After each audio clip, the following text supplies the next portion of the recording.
ಸ್ನೇಹಿತರೆ ನಮಸ್ಕಾರ ಎಲ್ರಿಗೂ welcome back to my YouTube channel.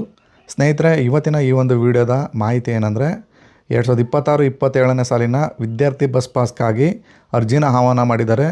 ನಿಮಗೆ ಅರ್ಜಿ ಹಾಕೋಕ್ಕಿಂತ ಮೊದಲು ಯಾವೆಲ್ಲ ವಿದ್ಯಾರ್ಥಿಗಳಿಗೆ ಎಷ್ಟೆಷ್ಟು ದರ ನಿಗದಿ ಮಾಡಿದ್ದಾರೆ ಮತ್ತು ಅರ್ಜಿನ ಎಲ್ಲಿ ಸಲ್ಲಿಕೆ ಮಾಡ್ಬೋದು, ಸ್ವತಃ ನೀವೇ ಕೂಡ ಮೊಬೈಲ್ನಲ್ಲೂ ಕೂಡ ಅರ್ಜಿನ ಹಾಕ್ಬೋದು. ಆ ಒಂದು ಸೇವಾ ಸಿಂಧು ವೆಬ್ಸೈಟ್ನ ಲಿಂಕ್ನು ಕೂಡ ಈ ಒಂದು ವಿಡಿಯೋದಲ್ಲಿ ತಿಳಿಸ್ಕೊಟ್ಟಿದ್ದೀನಿ.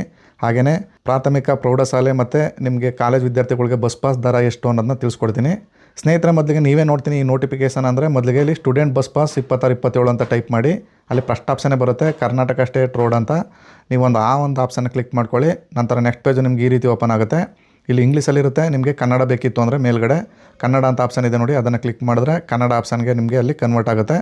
ನೀವು ಸ್ಕ್ರೋಲ್ ಮಾಡ್ಕೊಂಡು ಕೆಳಗಡೆ ಬನ್ನಿ. ಇಲ್ಲಿ ನೀವು ಪ್ರತಿಯೊಂದು ಮಾಹಿತಿನ ನೀವು ಇಲ್ಲಿ ವೀಕ್ಷಣೆ ಮಾಡ್ಬೋದು. ಮೊದಲಿಗೆ ವಿದ್ಯಾರ್ಥಿ ಸೇವಾ ಸಿಂಧು ಪೋರ್ಟಲ್ನಲ್ಲಿ ಆನ್ಲೈನ್ ಮುಖೇನ ಅರ್ಜಿ ಸಲ್ಲಿಸಬೇಕಾಗಿರುತ್ತದೆ. ನಿಮಗೆ ಇಲ್ಲಿ ಸೇವಾ ಸಿಂಧು ವೆಬ್ಸೈಟ್ ಲಿಂಕ್ನು ಕೂಡ ಕೊಟ್ಟಿದ್ದಾರೆ. ಅದನ್ನು ಕ್ಲಿಕ್ ಮಾಡಿ ಕೂಡ ನೀವು ಸರ್ವಿಸ್ನ ಪಡ್ಕೋಬೋದು. ವಿದ್ಯಾರ್ಥಿ ಈ ಒಂದು ಅರ್ಜಿನ ಹಾಕಲಿಕ್ಕೆ 29/5/2026ರಿಂದ ಈ ಒಂದು ಬಸ್ ಪಾಸ್ಗೆ ಅರ್ಜಿನ ಸಲ್ಲಿಸ್ಬೋದು. ಹಾಗೆಯೇ ಪಾಸ್ ವಿತರಣಾ ದಿನಾಂಕ ಬಂದು 1/6/2026 ಅಂದರೆ ನೆಕ್ಸ್ಟ್ ಮಂತ್ 1ನೇ ತಾರೀಕಿಂದ ನಿಮಗೆ ವಿತರಣೆ ಮಾಡ್ತಾರೆ. ಅರ್ಜಿನ ನೀವು 29 ಅಂದರೆ ನಾಳೆಯಿಂದ ಹಾಕ್ಬೋದು. ಸ್ವತಃ ನೀವು ಸೇವಾ ಸಿಂಧು ಲಾಗಿನಲ್ಲಿ ಅಪ್ಲೈ ಮಾಡ್ತೀನಿ ಅಂದರೆ ಇಲ್ಲಿ ಯಾವುದೇ ಶುಲ್ಕ ಇರೋದಿಲ್ಲ. ಒಂದು ವೇಳೆ ನಿಮಗೆ ಗೊತ್ತಾಗಲಿಲ್ಲ ಅಂದರೆ ನೀವು ಹತ್ತಿರದ ಗ್ರಾಮವನ್ನು ಕರ್ನಾಟಕವನ್ನು ಬೆಂಗಳೂರು ಕೇಂದ್ರಕ್ಕೂ ಹೋಗಿ ಕೂಡ ಅರ್ಜಿನ ಸಲ್ಲಿಸ್ಬೋದು. ಅಲ್ಲಿ 30 ರೂಪಾಯಿನ ಫೀಸ್ನ ಮಾಡ್ತಾರೆ. ಅಲ್ಲೂ ಕೂಡ ನೀವು ಅರ್ಜಿನ ಸಲ್ಲಿಸ್ಬೋದು. ಹಾಗೆಯೇ ಸ್ನೇಹಿತರೆ ನೀವು ಇಲ್ಲೇ ಕೊಟ್ಟಿದ್ದಾರೆ ನೋಡ್ಬೋದು. 1/6/2026ಗೆ ನಿಗದಿಪಡಿಸಿದ ಕೌಂಟರ್ನಲ್ಲಿ ವಿತರಿಸಲಾಗುವುದು. ನೀವು ಬಸ್ ಪಾಸ್ಗೆ ಅರ್ಜಿ ಹಾಕ್ತಿರಲ್ಲ, ಆಗ ನೀವು ಯಾವ ಕೌಂಟರ್ ನಿಗದಿ ಮಾಡಿರ್ತೀರಿ ಆ ಒಂದು ಕೌಂಟರ್ಗೆ ಹೋಗಿ ನೀವು ಪಾಸ್ನ ಪಡಿಬೋದು. ಅದೇ ರೀತಿ ಇಲ್ಲಿ ನೀವು ವಿದ್ಯಾರ್ಥಿನಿಯರಾಗಿದ್ದರೆ ಹೆಣ್ಣು ಮಕ್ಕಳಿಗೆ ಇಲ್ಲಿ ಯಾವುದೇ ತರಹದ ಬಸ್ ಪಾಸ್ ಮಾಡೋ ಅವಶ್ಯಕತೆ ಇಲ್ಲ. ಅವ್ರಿಗೆ ಆಲ್ರೆಡಿ ಕರ್ನಾಟಕದಲ್ಲಿ ಶಕ್ತಿ ಯೋಜನೆ ಅಂತ ಇದೆ, ಅಲ್ಲಿ ಉಚಿತವಾಗಿ ಈ ಒಂದು ಪಯಣನ ಮಾಡ್ಬೋದು. ಅವರು ಬಸ್ ಪಾಸ್ ಮಾಡೋ ಅವಶ್ಯಕತೆ ಇಲ್ಲ. ಇಲ್ಲಿ ವಿದ್ಯಾರ್ಥಿಗಳು ಮಾತ್ರ, ಗಂಡು ಮಕ್ಕಳು ಮಾತ್ರ ನೀವು ಇಲ್ಲಿ ಪಾಸ್ನ ಮಾಡಿಸ್ಬೇಕಾಗ್ತದೆ. ಹಾಗೆಯೇ ನೆರೆಹೊರೆ ರಾಜ್ಯದಿಂದ ಕರ್ನಾಟಕದಲ್ಲಿ ಓದ್ತಾ ಇರ್ತಕ್ಕಂಥ ಹೆಣ್ಮಕ್ಳು ಕೂಡ ಬಸ್ ಪಾಸ್ನ ಅಪ್ಲೈ ಮಾಡಬೇಕು.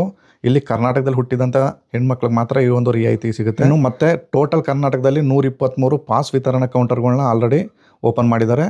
ಹಾಗೆಯೇ ಬಸ್ ಪಾಸಿನ ದರಗಳು ಇಲ್ಲಿ ನೋಡೋದಾಯಿತು ಅಂದರೆ ಪ್ರಾಥಮಿಕ ಶಾಲೆಗೆ 10 ತಿಂಗಳಿಗೆ ಅವಧಿ ಇರುತ್ತೆ. ಇಲ್ಲಿ 150 ರೂಪೀಸು ಫೀಸ್ನ ಮಾಡಿರ್ತಾರೆ. ಹಾಗೆಯೇ ನಿಮಗೆ ಪರಿಶಿಷ್ಟ ಜಾತಿ ಪರಿಶಿಷ್ಟ ಪಂಗಡ ವಿದ್ಯಾರ್ಥಿಗಳು ಕೂಡ 150 ಇರುತ್ತೆ. ಅದೇ ರೀತಿ ಪ್ರೌಢಶಾಲಾ ಬಾಲಕರು ಅವ್ರಿಗೂ ಕೂಡ 10 ತಿಂಗಳು ಈ ಪಾಸ್ನ ಅವಧಿ ಇರುತ್ತೆ. ಅವ್ರಿಗೆ ಇಲ್ಲಿ 750 ರೂಪಾಯಿ ಅಮೌಂಟನ್ನ ನಿಗದಿ ಮಾಡಿದ್ದಾರೆ. ಸ್ನೇಹಿತರೆ ಇಲ್ಲಿ 600 ರೂಪಾಯಿ ಪಾಸ್ನ ದರ, 100 ರೂಪೀಸು ಸಂಸ್ಕರಣ ಅಂದರೆ ಶುಲ್ಕ, 50 ರೂಪೀಸ್ ಬಂದು ನಿಮಗೆ ಅಪಘಾತ ವಿಮೆ ಅಂದ್ಬಿಟ್ಟು ಮಾಡ್ತಾರೆ. ಅದರಿಂದ ಟೋಟಲ್ ಸೇರಿ 750 ರೂಪೀಸ್ನ ನಿಗದಿ ಮಾಡಿದ್ದಾರೆ. ಅದು SC/ST ವಿದ್ಯಾರ್ಥಿಗಳಿಗಾಯಿತು ಅಂದರೆ 150 ರೂಪಾಯಿ ಮಾತ್ರ ನಿಗದಿ ಮಾಡಿದ್ದಾರೆ. ಹಾಗೆಯೇ ಪ್ರೌಢಶಾಲಾ ಬಾಲಕಿಯರು ಅಂದರೆ ಹೊರ ರಾಜ್ಯದಿಂದ ಅಥವಾ ಗಡಿ ಭಾಗದಲ್ಲಿರ್ತಕ್ಕಂಥ ಹೆಣ್ಮಕ್ಳುಗಳು ಈ ಒಂದು ಪಾಸ್ನ ಮಾಡಿಸ್ಬೇಕಾಗ್ತದೆ. ಅವ್ರಿಗೆ 550 ರೂಪಾಯಿ, SC/ST ವಿದ್ಯಾರ್ಥಿಗಳಿಗೆ 150. ಹಾಗೆಯೇ ಕಾಲೇಜ್ ಅಥವಾ ಡಿಪ್ಲೊಮೊ ಓದ್ತಿರ್ತಕ್ಕಂಥ ವಿದ್ಯಾರ್ಥಿಗಳು 10 ತಿಂಗಳ ಅವಧಿಗೆ 1050 ರೂಪಾಯಿ ಇರುತ್ತೆ. ಹಾಗೆಯೇ SC/ST ಆಗಿರೋ 150 ರೂಪಾಯಿ ಇರುತ್ತೆ.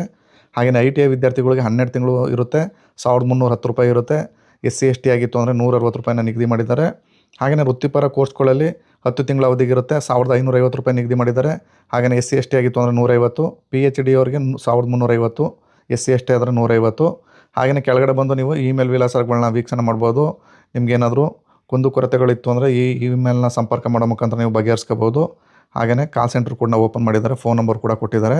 ವಿದ್ಯಾರ್ಥಿಗಳ ಪಾಸ್ ಕೌಂಟರ್ ನೀವು ನೋಡೋದಾಯಿತು ಪಟ್ಟಿನ ಅಂದರೆ ಇಲ್ಲಿ ಡೌನ್ಲೋಡ್ ಅಂತ ಇದೆ, ಅದನ್ನು ಕ್ಲಿಕ್ ಮಾಡಿ ನೋಡ್ಬೋದು.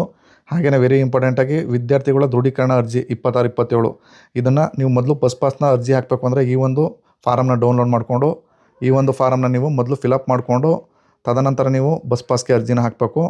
ಈ ಒಂದು ಫಾರಮ್ಮು ಮ್ಯಾಂಡೇಟ್ರಿಯಾಗಿ ಪ್ರತಿಯೊಬ್ಬ ವಿದ್ಯಾರ್ಥಿಗಳು ಕೂಡ ಬೇಕಾಗ್ತದೆ. ನೀವು ಓದ್ತಾ ಇರ್ತಕ್ಕಂಥ ವಿದ್ಯಾಸಂಸ್ಥೆಯ ಪ್ರಾಂಶುಪಾಲರು ಅಥವಾ ಮುಖ್ಯೋಪಾಧ್ಯಾಯರ ಸೀಲು ಸಿಗ್ನೇಚರ್ನ ಹಾಕ್ಸ್ಕೊಂಡು ಈ ಒಂದು ಫಾರಮ್ನ ನೀವು ಮೊದಲೇ ಕೂಡ ರೆಡಿ ಮಾಡಿ ಇಟ್ಕೋಬೇಕಾಗ್ತದೆ. ಈ ಒಂದು ಫಾರಮ್ಮು ಇದೇ ಒಂದು ವೆಬ್ಸೈಟಲ್ಲಿ ಸಿಗುತ್ತೆ, ಅಲ್ಲಿ ಡೌನ್ಲೋಡ್ ಮಾಡ್ಕೊಳ್ಳಿ. ಲಿಂಕ್ ಬೇಕಾದ್ರೆ ನಾನು ವಿಡಿಯೋದ ಡಿಸ್ಕ್ರಿಪ್ಷನಲ್ಲಿ ಕೊಟ್ಟಿರ್ತೀನಿ, ಅಲ್ಲಿ ಬೇಕಾದ್ರೂ ಡೌನ್ಲೋಡ್ ಮಾಡ್ಕೋಬೋದು. ಅದೇ ರೀತಿ ನೀವು ಬಸ್ ಪಾಸ್ಗೆ ಹಾಕ್ತಕ್ಕಂಥ ವೆಬ್ಸೈಟ್ ಲಿಂಕ್ ಬೇಕಿತ್ತು ಅಂದರೆ ಇಲ್ಲಿ ಸೇವಾ ಸಿಂಧು ಪೋರ್ಟಲ್ನ ಲಿಂಕ್ ಕೂಡ ಕೊಟ್ಟಿದ್ದಾರೆ.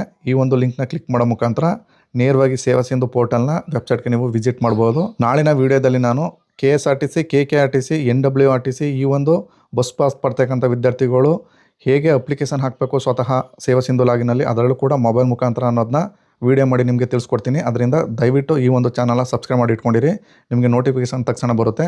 ಸ್ನೇಹಿತರೆ ಇದಾಗಿತ್ತು ಈ ಒಂದು ವಿಡಿಯೋದ ಮಾಹಿತಿ. ಈ ಮಾಹಿತಿ ನಿಮ್ಗೆ ಇಷ್ಟವಾಗಿದ್ದರೆ ದಯವಿಟ್ಟು ನಮ್ಮ ಚಾನಲ್ನ ಸಬ್ಸ್ಕ್ರೈಬ್ ಮಾಡ್ಕೊಳ್ಳಿ.